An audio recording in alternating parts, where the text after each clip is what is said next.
This Father's Day, skip the tie and give Dad what he really wants. A day at Canterbury Park. Amazing food trucks, live racing, and a shot at winning a brand new Lazy Boy recliner from the Furniture Mart. Father's Day done right at Canterbury Park. Get the details at KFAN.com. Keyword calendar.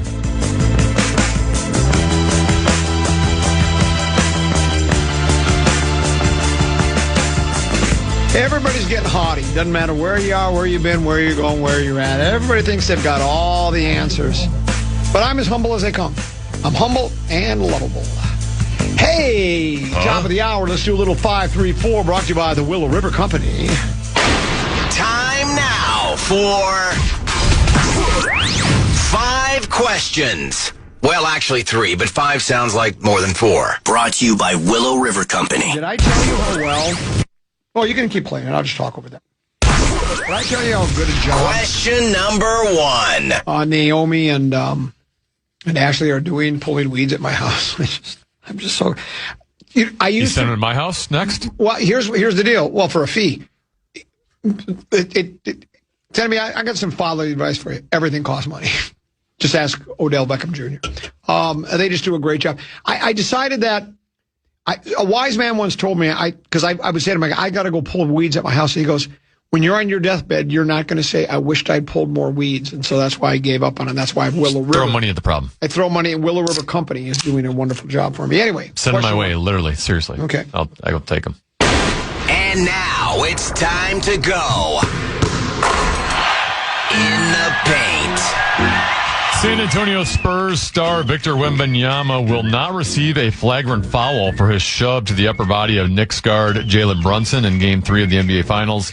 Wembanyama will stay at 2 flagrant points in the postseason. Players who reach 4 flagrant points are subject to an automatic suspension. Comment, should Wemby have received a flagrant foul for shoving Jalen Brunson? Yes, he should have. But that will never happen. They do not want to put any of the Wembanyamas and the Brunsons. I mean, those are the 2 key pieces for each team, right? Wembanyama and then Brunson, and Big Meow's a close second, and then all that cast of characters for the Spurs. But Wembanyama, if he gets because of flagrants, if all of a sudden he gets suspended for a game, I mean that's not good for TV. It's just not, and so yeah. That's not going to happen. So that's why I thought he should have received one, but you knew it wasn't going to happen. Yeah, I will say when they were playing the Wolves and he elbowed Naz Reid to the face, the head, the argument the league gave for why they didn't give him further suspension was, well, he doesn't have a track record of this. Which I get. I do think if you have a track record, you should be more prone to punishment. But now it's a second time in which this one again, like the Naz Reid one, was directed to the head, and it was clearly intended. I know you had some disagreement whether the Naz Reid one was intended or not. I thought it was, but this one's intended. I don't think you can argue this. I think you're right. On the Jalen Brunson one. So you're intending to go after a star player's head, and it wasn't a basketball play. I don't get how you don't have further punishment, other than we all know the trick the NBA is playing. Yeah. That you just mentioned. They swallow the whistle, which, we were talking with, was it Rosen who said, somebody, I don't remember who I was talking to, they kind of liked that. Maybe it was you. And I do, yeah, it was you. And I like the physical play, yeah. I do like the physical play, but I'm also, when you see something go, when it's beyond the pale, yes, like you saw there, you got to call that. You just do. I mean, it's like, sorry. I had somebody tell me a basketball, somebody who spends a lot of time following high school basketball, and I occasionally will sit in the stands with him and watch games. He goes, he played high school basketball, blah, blah, blah. And he just still loves the game. And he told me, I was at a section game with him this past year, and he said that officials won't call a lot of things because they're afraid they won't get an assignment for the next game, postseason. And that's probably even in the pros too, right? Because the best officials get to go to the playoffs and advance and all those things. So there's a lot of moving parts in it, but yeah, he certainly should have been given a flagrant for sure. Question number 2. It's time now for a look at the leaks.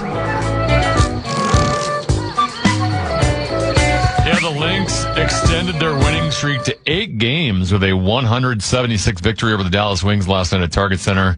That also snapped Dallas's 4-game winning streak. Minnesota moved to 4-0 in the in-season Commissioner's Cup tournament. Olivia Miles finished at 24 points, 7 rebounds, 6 assists. Kayla McBride scored a season-high 22, and Natasha Howard added 21. They became the first trio in WNBA history to score 20-plus points while shooting at least 70% from the floor in the same game. Common, are the Lynx a wagon? Yeah. A what? A wagon. I'm not familiar. Is that what the kids say? Yeah, just kind of a kid's term for like they're just unbeatable. They're on a wagon? They are a wagon. They are a wagon, and they're on a heater. Yeah, they are on a heater. Say too. Yeah, I'm not paying as close attention to the WNBA as I once did, or the Lynx, but Cheryl seems to know what she's doing. I told you yesterday. I talked about how I don't know why we didn't draft the UCLA gal, the 6'7" gal. I can see why, because Olivia, is that the player we drafted? Olivia Miles. Yeah, Olivia Miles. She's good, and she's one of the main reasons that they're playing as well as they are. So, yeah, good for the Lynx. At least one. There's at least one team in this town that consistently delivers a good product year after year after year, and that's your Lynx. And by the way, one of the most savviest moves the GM has made, maybe in the maybe in the history of Minnesota sports in terms of draft. If you remember, the Lynx a couple of years ago traded with 1 pick back for to the Chicago Sky, who ended up selecting Angel Reese, and so the Lynx moved back 1 pick. And after the next year was over, they had another trade that basically gave the Lynx the Sky's first-round pick. That's why they were able to select number 2 in this year's draft. So basically, moving that back 1 pick led to them getting a number 2 overall pick. Really? And now she might be one top 5 player in basketball right now. Yeah. We are doing this without what supposedly our best player, in Nafisa Collier. She has not played yet. And they're the best team in the league. And Olivia, she was just player of the week. She might be a top 5 player right now. And one thing has been established with both you and I, we like parades. We do. We do like parades. Question number 3. And now it's time to go between the pipes. The Carolina Hurricanes even their series with the Golden Knights at 2 games apiece with a 5-3 win last night in Las Vegas. Jordan Stahl scored 2 goals, including the game winner at 6:32 mark of the third period. Stahl became the first player in 44 years to score at least 1 goal in each of the first 4 games of the final. Mike Bossy last did it in 1982 with the New York Islanders. Nikolai Ehlers had 3 points. And Brandon Bussey made 18 saves in net for the Hurricanes. Common, who has the edge in this series moving forward? You said it yesterday. I'll say it again today. I think it's a coin flip. I agree. I don't have a dog in the fight. I don't have a horse in the race. Neither team, there are times, the one thing that Rose and, likes, those original 6 in the Canadian teams, and I kind of do too. I like the Canadians and that, but so there's neither team really interests me. So, but it's been, I saw one of those stories after the first 2 games, even before game 3.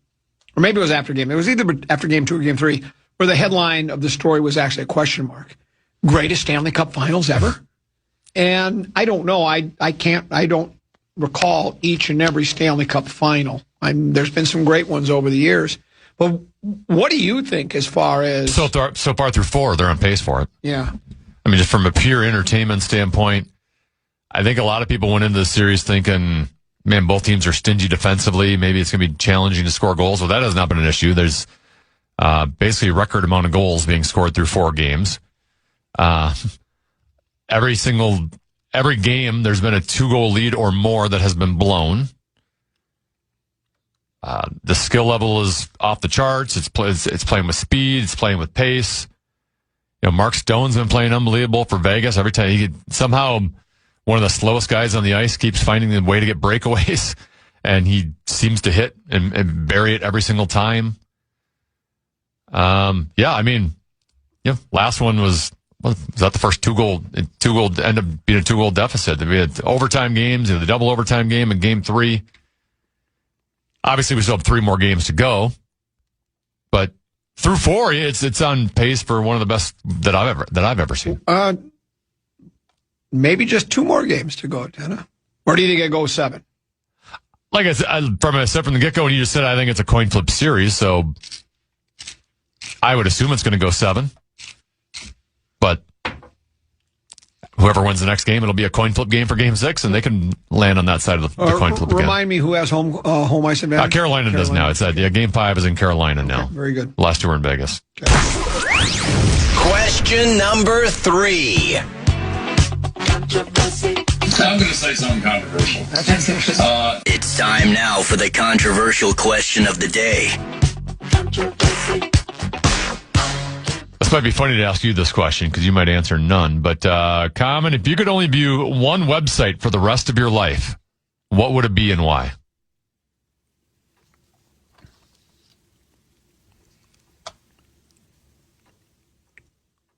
American Songwriter.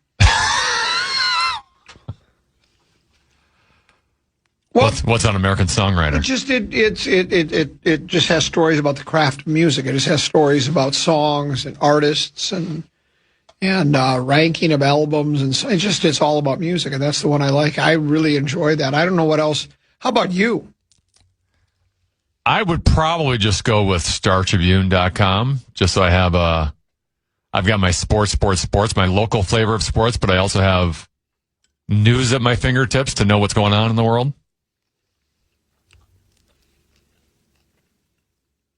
I mean, I don't necessarily need the internet or a website for entertainment purposes. So that's probably what I would probably just pick the one that would inform me of what I want to know the most. Yeah, well, for job purposes, it would be Fish Wrap East or West. Then The Athletic, because they provide though a lot of theirs are more deeper dive pieces that I don't necessarily need. I enjoy them, but I don't need that deeper dive stuff. Otherwise, I just go Associated Press. They do everything: entertainment, news, sports, invest, save, use, flaunt, the whole thing. Actually, I take it back. I'd probably want to have the website for the Brian Oak podcast. Well, that's the website I'd want to be able to go through. And you know what? You'll hear from Brian Oak next. It's Rock Talk coming up on the other side of the break here on the Common program on the Fan. And that's it for today's edition of 5 questions. Well, actually 3 questions, but 5 sounds like more than 4. And keep in mind, one of the many services the Willow River Company provides is general tree care. They have 10 certified arborists on staff, and they are offering no-cost tree health assessments right now. A family-run company. They treat customers like family. Their motto, come join the family. Landscaping, lawn care, irrigation, and so much more. WillowRiverCompany.com. That's WillowRiverCompany.com. Rock Talk is next.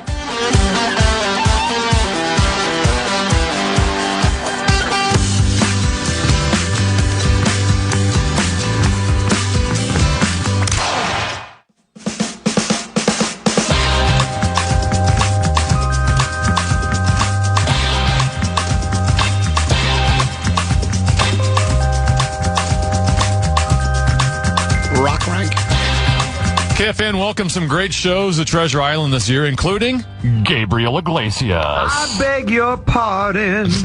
I never promised you a rose garden.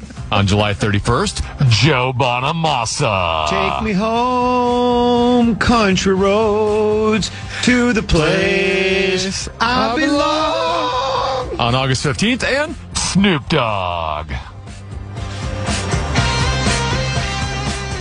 Quick to the point, no faking, cooking them cheese like a pound of bacon. On September 5th, get the complete details on all of our upcoming shows on the concert page at KFAN.com, keyword calendar. That was the rapping courtesy of Brian Oak. I prefer to think of it as flowetry. Flowetry? Ooh, right off the top of my dome. Yeah. Is there anyone, have you ever met anyone less street than me? I mean, I did grow Paul up on... Charchian. Well, okay, fair. That's fair. He's a dear friend, but yeah, that's fair. I mean, I did grow up on the mean cul-de-sacs of Coon Rapids. The mean cul-de-sacs. The mean cul-de-sacs of Coon Rapids, the North Suburban Cultural Corridor. Molded me, melted me. That's the crucible in which I was forged. 1033 86th Avenue Northwest was my first home in Coon Rapids. 62 98th Lane was my second home. The first one we grew up in was on Idlewise over by the high school, by the library there and the railroad tracks, by the water tower. But I can't remember the address because we moved out of there when I was in third grade. But Idlewise, right across from the library. I was at the library every day. Did me a lot of book learning when I was a young man. And then we moved to a home on Swallow Street, right by Peppermint Park, which was right behind Coon Rapids Junior High School. Right. And then I ended up over in Woodcrest. That's a tough guy town. Woodcrest was the toughest. You know, you have your little developments. Well, you don't think I'm not. Woodcrest was the toughest of the tough. I am not impugning the character and the it's like the Bowery of the North Suburban Cultural Corridor. Really was. I mean, Woodcrest was, and I lived there. That was like the least expensive housing. I mean, that was. I understand. And that's a very affordable place to live. Very affordable place to live, and that's where we lived on Quince Avenue. Nice.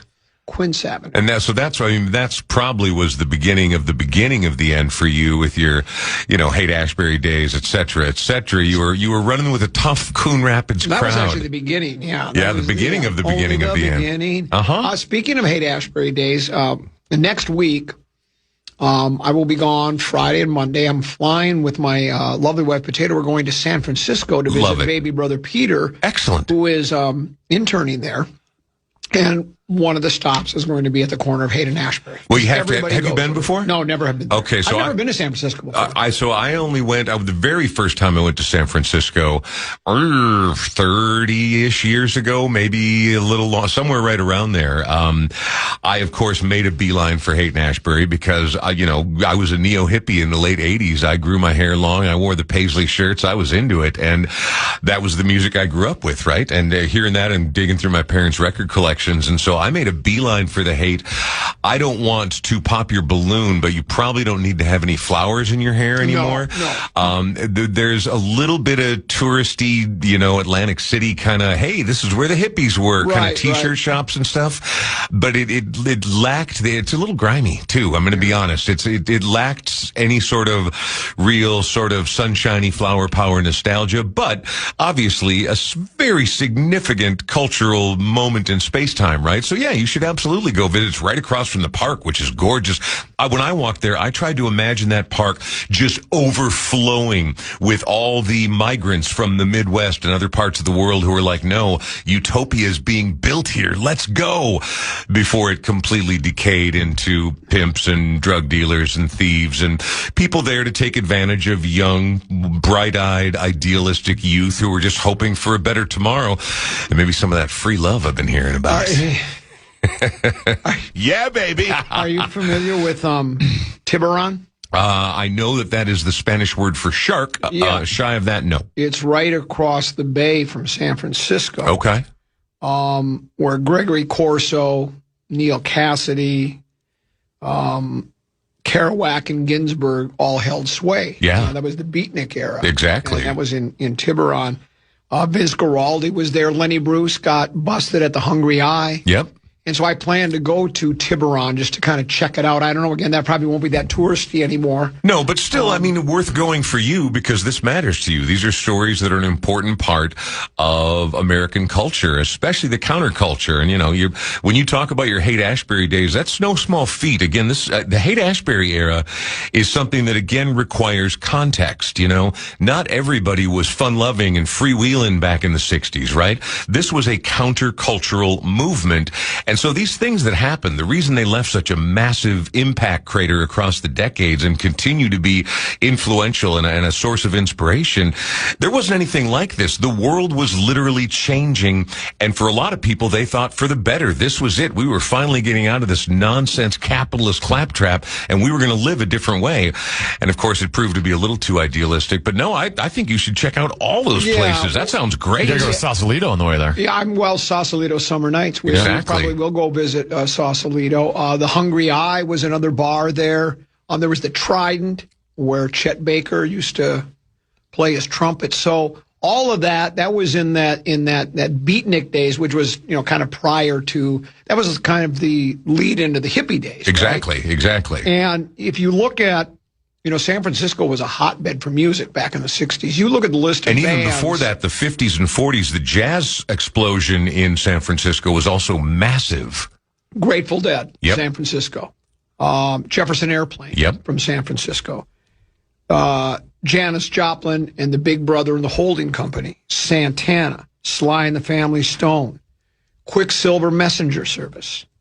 Country Joe and the Fish, Moby Grape, and many others all started in San Francisco. I mean, they call it, we have the Minneapolis sound. Of course. Or you had the San Francisco sound. And that really was, back in the 60s, there was, I'm sure, I'm certainly not a music aficionado on the different styles of music and what all the cities brought, but San Francisco made as big an impact in the music of the 60s as any city. Well, and I think of course, LA and New York are always going to just be absolutely stuffed to the gills with music, and there are certainly many other, like you said, hotspots around the country. But when we talk about the cultural zeitgeist, the place that was sending out the biggest dog whistle, and not even a dog whistle because everybody could hear it, that was protest. That was the revolution. That was where things were changing, and we were going to reach a higher. It was the dawning of the age of Aquarius, yes. And that was absolutely ground zero. How long are you going to be there for? Very short trip. We're going to fly in on Thursday night next week. We'll be there Friday, Saturday, Sunday, come back on Monday. Because it's obviously the jewel up there, but that whole Northern California coast from about Pismo Beach up through Big Sur, and where's Xanadu? Where's San Simeon at? Olivia Newton-John. Yeah. Xanadu. There we are. Yeah. Exactly, Andiello. Just that whole area is so gorgeous, and San Francisco's fun.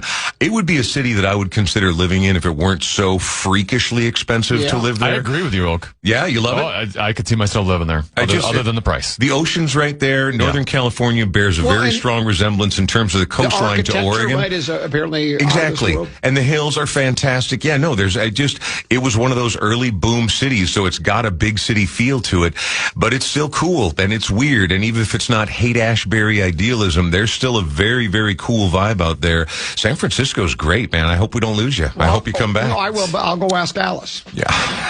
What she thinks about it while I'm there as well. You know what I'm told? What? You have a podcast. I do. In fact, it's modestly popular. It's award-winning at this point. Yeah, just recorded episode 581 this morning of The Brian Oak Show. And we have a brand new website. It's called BrianOakShow.com. And it is state-of-the-art. And I finally feel like I'm a grown-up broadcaster. I've got merch. I've got so much merch. You can't even believe how much merch is available on there. Dude, it's going to be the summer of Brian Oak Show drip is what it's going to be. Well, right. What? I like that. I'm not sure what we're laughing about right now. We're not. We'll be back with more Rock Talk on the set of the break here on the Common Man program on the Fan.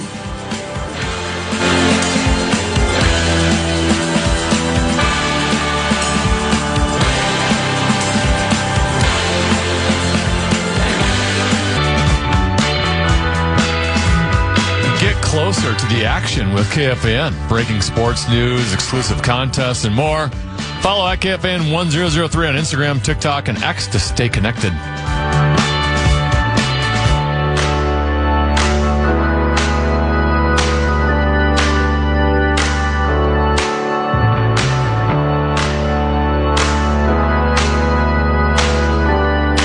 I take pride in my work.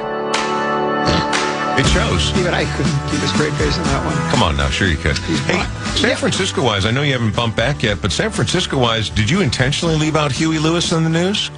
As far as bands from... believe in love? What about one of tennis favorites, Too Short? Oh, so good. Yeah, exactly. You love Too Short. Tupac called San Francisco home for a very long I time. did not know that. Yeah. There's a bunch of good ones here. Blue Cheer, kind of on the heavier end of your Haight-Ashbury Days music. I wasn't a Blue Cheer guy. Oh, man. Well, their version of Summertime Blues, exceptional. But I just, they brought real heavy, dark. That's the problem, is out in San Francisco at the time, there were also the real drugs, as opposed to your Midwestern drugs you could get. Well, one pill would make you larger. Exactly. The other pill would make you small, and the ones that mother gives you, What do those do? they don't do anything at all. That's what I've heard. But out in San Francisco, apparently they had the real deal, because there's a lot of heavy drug music that came out of that era. But Steve Miller Band came out of there too. Dead Kennedys, one of my favorite punk bands of all time. Van Morrison apparently has called it his home for many decades at certain periods of his career. I'm just looking here, and there's so much that came out of Sanford. Chris Isaac. Yeah, Chris Isaac. I had no idea. I did not either. And it says here Neil Young, although I think, it's hard to give him one home. Primus were there. They came out of there. Another big popular one I know for, there was one more I really wanted to get to. Journey. Journey is also there. Absolutely. Metallica. Metallica's a San Francisco. Megadeth. I didn't even think of that. It was better than I expected. Well, I hope you have a fantastic time in San Francisco. Yeah, it should be fun. I'm guessing it's too late now to get registered for Alcatraz, the trip to Alcatraz. I haven't done anything wrong. Yeah, I didn't tell you this It's the best part of yesterday. San Fran. Yesterday, I walked out of the restroom, and there were 3 St. Louis Park police officers outside the restroom. I think they Here were at going work? to do, like do a public service thing or something. Sure. So, but I immediately just turned and did spread eagle up on the wall. Wow. And you know what? They really weren't that amused by that. I mean, they No. they smiled, but Yeah. it wasn't like, because they're probably going, it's not that funny. We've seen this before. It's You're not the that first big. one who's ever done you're the that. first What an one. inventive But that's take what on I'm that. used to when that's what I thought. They were standing outside the restroom Yeah. when I walked out, and I thought they were there to arrest me. Your number was up. It was your so turn. I turned around. I'm not going to fight them. No. It's like, okay. Yeah. I swear to tell the truth. You read me my rights, my veranda rights. What about not like a "you'll never take me alive" kind of thing? Yeah. You start running just Come to and see get what's me, what. copper. Those old gangster movies were so good. Come and get me, copper. Exactly. They don't want to get. Nobody's getting taken by. Well, but you did. You apparently just gave up the ghost right there. A man has got to know his limitations. Exactly. You know who said that, don't you? Yeah. Clint Eastwood as Dirty Harry. There it is. And the gritted teeth you did there should have given it away. And I think those movies, the Dirty Harry movies, were based in San Francisco. He was a cop in San Fran. I think you're right. Not to mention the streets of San Francisco Carl with a Malden young Michael Douglas. And Carl Malden. Correct, who had already had a very storied career Absolutely. in film for a very long time. But man, the music in shows like that and Mannix and that kind of stuff, just like that, the cool, Oh, yeah. 70s kind of cop adventure show Yeah. music. Even the A-Team into the 80s had some great music. I mean, a lot of those I buy. I work at a record store part-time, and I have a tendency to have not be able to say no to certain cheesy collections of like 1960s British Film Library spy movie music, or Streets of San Francisco, American Cop TV show, Rockford Files. How good was the theme song to Rockford Files? My favorite show growing up for cop shows was the Mod Squad. You familiar with it? ABC, I don't know, late 60s, early 70s. And it was Peggy Lipton. Yep. I don't know the names of any of the actors. I do remember Peggy. Michael Cole. Wow. And Clarence Williams III. Well, and I believe the premise was that they were all on sort of probation, right? They were like, look, you're all in serious trouble, but a federal authority of some sort thought they'd be the perfect crime-type fighting trio because they know the underground and the cool scene. Here it is. I just dialed it up. It says, The Mod Squad was a groundbreaking American crime drama featuring 3 young, unconventional undercover police officers, Pete, Link, and Julie, Michael Cole, Clarence Williams III, and Peggy Lipton. Look at you. Who use their counterculture personas to fight crime, tackling issues like drug culture and racial politics. Mm-hmm. The show, known for its one black, one white, one blonde tagline, was a cultural touchstone that reflected the late 60s and early 70s, earning Emmy and Golden Globe nominations in a win for Lipton. Well, if you go back and watch it today, it's going to seem wildly dated just because that's how television was produced back then. But the soundtrack was killer. The theme song alone, spectacularly good. And at the time, I mean, Sly and the Family Stone, by the way, another San Francisco band, they were really the first proper interracial American music group that was big, that was prominent, that was making hits like that. And so for that to be on television, that was new territory. Well, here it says just what you were saying. It says the three young people, each with a criminal record, were given a chance to join a police youth squad as an alternative to jail time. Narcs. Pete Cochran was a wealthy, long-haired rebel. Think about that. How'd you like to be described as a wealthy, long-haired? I'd like to be described that way if it were accurate. Yeah. I would love to be a wealthy, long-haired rebel. Lynn Caves was a black man from a large family arrested during the Watts riots. Yep. And then but he was still standing up for what was right, That's right. But he got arrested. Julie Barnes, a flower child. She was arrested for, guess what? Drugs? Vagrancy. Vagrancy, just hanging out, man. Well, I would have just taken jail time. How long is this? Is the sentence for vagrancy? What, like 2 weeks in the workhouse tops? At tops. Well, but back then there was also, again, with that culture war going on, a lot of judges with agendas trying to put these no-goodniks behind bars where they belong so that real, normal, decent, everyday people can make this America. Everyday people. Yes. Yeah. Well, the judge said guilty in a make-believe trial. He slapped the sheriff on the back with a smile, said, "Supper's waiting at home, and I got to get to it." Mm-hmm. I mean, think about it. That's the way it was back then. There were and people, it still might be that way. There were people serving life sentences for having 2 joints on them down in the South when they were really cracking down, and especially when you bring in the racial element of it and just how contentious it was in America's Southeast at that time. No, people were getting decades-long sentences for very, very minor offenses. And now, at least in the state of Minnesota, you can literally drive right now to a strip mall in Bloomington and buy your weed. Do you think that there was the reason I didn't win election for mayor of Coon Rapids was because my motto was 2 chickens in every pot and 2 bags of pot in every glove box? That probably didn't go over very well, did it? You didn't really run for mayor, did you? The legendary one, Rosen, he ran for public office. He did. Why? Well, what's keeping you out of the administrative limelight? Work. Well, I got busy. I got a daytime job. You have to pay attention to stuff. Oh, so much. People ask about that. Like, would you ever want to do that? I'm like, not for 10 times the money they pay him now. The amount of work, always being available to everyone around you, always getting hassled, never being liked. Well, they would know where to find me on the golf course, which is where they busted Ventura. You remember that end of his term, right? Last year he was lame duck. So some intrepid reporter in town went over to the TPC, the Twin Cities, and looked at their tee sheet, and Jesse was on there like every day at 2 o'clock. Of course he was. Bad 'cause he was just, well, why not? You're a lame duck. Just marking my days at this point. You're not going to get any legislation moved and that sort of thing. Well, so what would they think then? What would the intrepid reporters think if they went around town to various golf courses and saw not one but 2, a morning and an afternoon tee time for one day goal every day? Just as much would get done if I was playing 36 holes or if I wasn't playing at all. In other words, nothing. From noon to 3. Yeah. Stealing from noon to 3.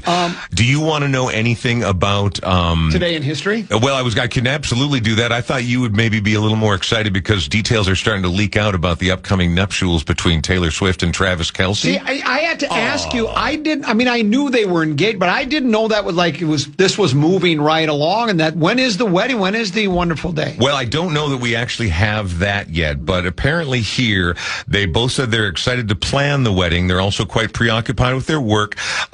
Taylor just said recently on the Graham Norton show, "I'm just doing the album thing now, and then I think the wedding is after that." So apparently details were dripping out, but I'm reading through this, and there's nothing. They just quit asking me my mother-in-law about upcoming nuptials.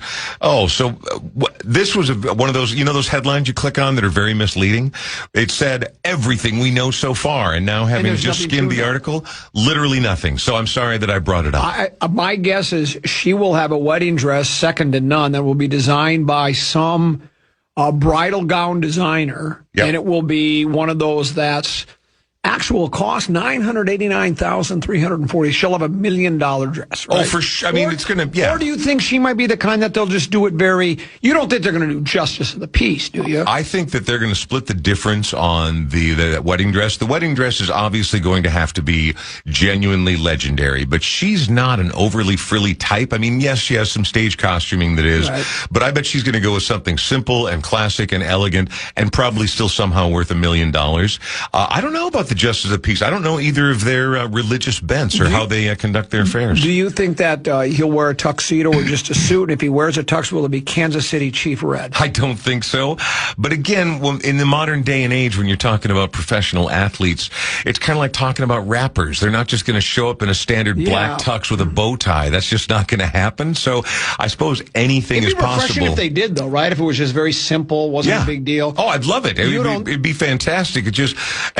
But maybe that would help drive standards in the other direction, because I mean, when this news got announced that they were getting married back in September, August of last year, it's all the internet talked about for a month. It was anybody that it was even vaguely in the music sphere talked about. And frankly, that's more Entertainment Tonight type stuff. Yeah. I don't really care, but because Taylor is the biggest star on the planet right now, and Kelsey's adequate tight end. Yes. It's one of those things that's perfect and storybook and romancy and princessy, and everybody wants to know how it's going to work out. Do you think that guests will be required to bring a gift? I'm assuming it's no gifts, but one never knows. Never knows. Yeah. In an attempt to save money, will they just not have a band and she'll go perform? Exactly. Cost cutting. That's not a half bad We're idea. at the Kelsey Swift nuptials. Would you like the fish or the chicken? We need to know in advance, so please get those RSVPs back to me immediately. And then do you think, when they have the tables where everybody's assigned, do you think all the football players will all be in the back and they'll all be by themselves? I would think so. You would think so. Crazy. I went to a wedding once, a very dear friend of mine, and he and his wife-to-be did the reception, and they did assigned seating and intentionally broke up every group of people that they brought, thinking that it would, make more interesting conversation and create more of these unique little pockets and chances to grow and meet and learn and have fun with new people. Except it wasn't. I was the best man in the wedding, and I should not have been at that back table. I should have been up on the front table. Well, I was at Rosen. The last wedding I was to was Mark Rosen and his lovely wife, Karen. And I did the same thing. I was placed at a table with a bunch of attorneys. Yeah. And I wanted to act like I knew what I was talking about, so I started going, habeas corpus this, corpus Christi that, and they just looked at me like, okay. Then I just kept my mouth shut the rest of the time, believe it or not. It's time now for... Rock Rank. Rock Rank. Yeah. Rock Rank. Rock Rank. Rock Rank. Ranky Rock. Rock Rank. Rock Rank. We're going off the board a little bit today. We're going to get a little more artistic. Oak, I want you to name your top 5 favorite album covers of all time. We're talking about the artwork on the albums. I know, Common, how sweet is this topic that Tennet chose here? Yeah. Because that's the whole thing. If people who didn't grow up with albums, CDs are fine, and the ease of digital delivery of music is miraculous. Like, there's never been greater access to more amounts of music, and in ways that's wonderful. But one of the things we lost, even in going to CDs, even with the inserts there, was the completeness and the bigness of the album cover art. That was, to me, part of the whole ceremony of it. It's why I still love working at a record store today. One of the many reasons. The cover art can be so distinctive, so iconic, so incredible. Sometimes it has nothing to do with what's on the inside, and other times it absolutely spells it out. This was another hard one, Tenna. It's huge. Oh, it's endless. Yeah. I mean, the numbers on here list. I was on the verge of putting Nas Illmatic's album on here because Nas, the rapper. Oh. Because is that Lil Nas or no, just Nas? Just a Nas, not Lil Nas X. That's different Nas. Okay.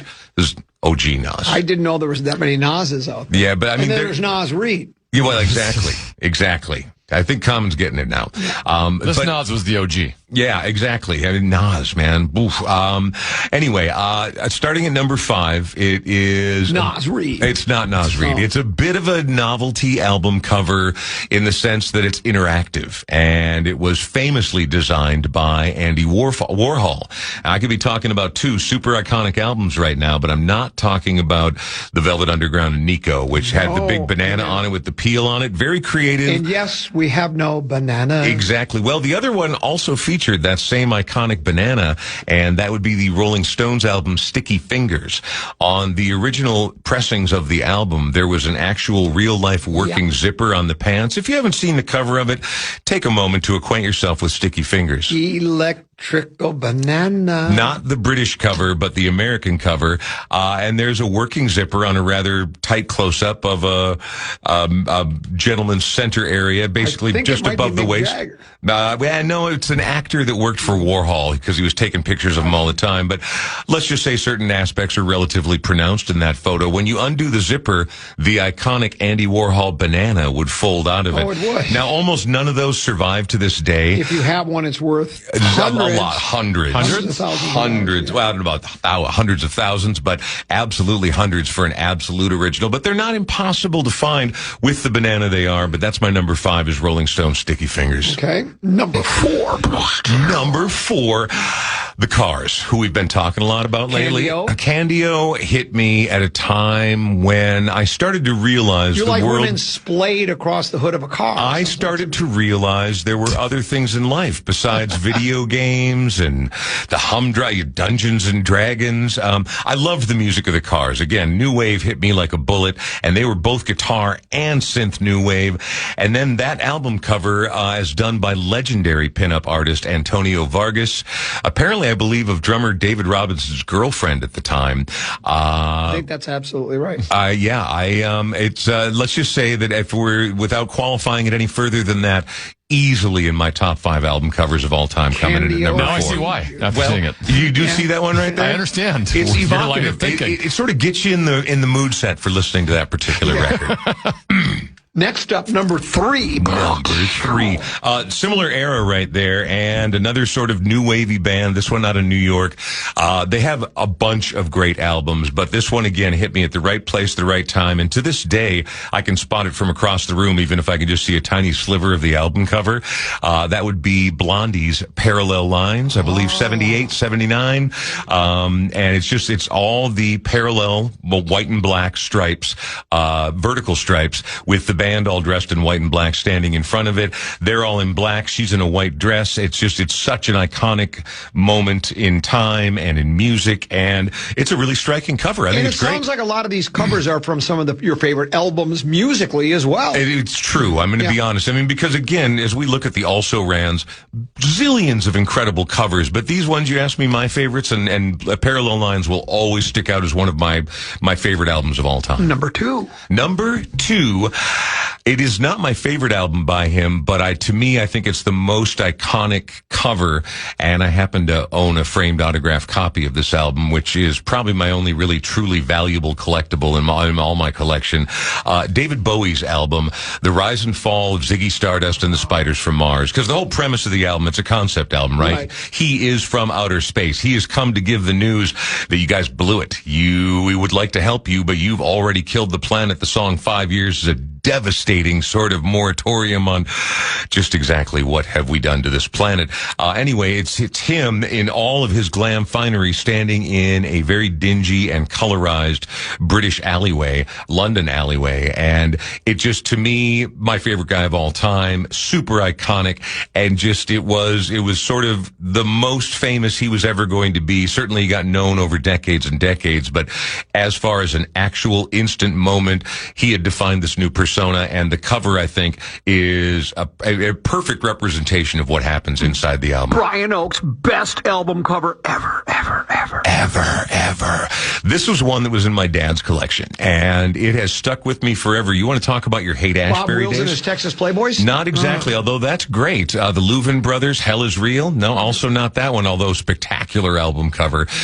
No, this one, when you talk about your Haight-Ashbury days, your San Francisco scene, your multicolored galaxies of... Surrealistic Pillow. Very close, but that's just pink and then a black and white photo. Still great and evocative, but no, the British blues supergroup Cream, their album Disraeli Gears is an absolute, I mean, like Hendrix' Axis Bold as Love, right, is got this very cool East Indian motif going on there, and that's in the conversation. But when you talk about the pure pageantry, majesty, psychedelic colorization, a crazy statuary, wings, their three faces across the middle, Cream, Disraeli Gears. Take a look at it and you'll see why it is an absolute all-time staple of the psychedelic age of rock and roll. Easily my favorite album cover of all time. My favorite album cover of all time. Number one with the bullet. Yep. Beatles' White Album. Well, I mean, it was certainly a statement, though, right? It was a statement. And it's my favorite. I just love it. Just white, just very simple. Little numbers down in the corner. You know, the Beatles actually do have a couple others in there. I was going to say, you kind of went off the board, which I like, Brian. Well, but I mean, like Sgt. your Pepper, standard list, you see, like the Abbey Road. Yeah, I mean, Abbey Road and Sgt. Pepper both in the conversation for greatest album cover of all time, right? I mean, they're both so iconic. In particular, Sgt. Pepper's is fine, a little too noisy for me. The iconic nature of Abbey Road. I mean, it at the point where they were at in their career, it sums up the Beatles at that point to me. Well, McCartney's Band on the Run was good too because it was just the spotlight, and I remember watching that. Lee Marvin's in that picture, by the way. I remember watching the they just did that Wings documentary about a month and a half ago. They released it, and they were showing the shooting of that picture. You know, everybody outside the wall. Really? Like they were, like they were on a break. Real quick, are you familiar with Roger Dean? Oh, absolutely. I mean, that he also Uriah Heep's Wizards and Demons, all the Yes records. All the Yes albums, because Yes is one of my top 5 bands of all time, and I love all of their album covers. They're just spectacular. Roger Dean is an English artist who started out as a dress designer. Yeah, but he just does gorgeous sci-fi, fantasy illustration. I just love the Yes. Wow, man, that was part of the reason. There's going to be people out there losing their mind if we don't say Pink Floyd's Dark Side of the Moon or the self-titled Black Sabbath debut, or Rolling Stones have about 50 with Some Girls, Let It Bleed. There are ask me what you think what my most iconic photo album is. What is it? Never mind. By Nirvana. Oh, sorry. Oh, he's trying to... I ruined the bit already. Why did you ask me that? Never mind. One of these days I'll get the bit. Yeah. One of these days. You have a podcast. I do. It's called The Brian Oak Show. 581 episodes. Just did one this morning. Brand new website, brianoakshow.com. But you can always get the podcast by going through the free iHeartRadio app. And can you get swag on that? What did I tell you this summer was going to be, Connor? Drippy swag. That's right. It is going to be the brianoakshow.com summer drip. As always, thanks for coming in. We'll see you next week. See you next week. That's Brian Oak and Rock Talk. We'll take a break, come back. The legendary one, Mark Rosen, joins us next year on The Fan. Look at that. From nothing.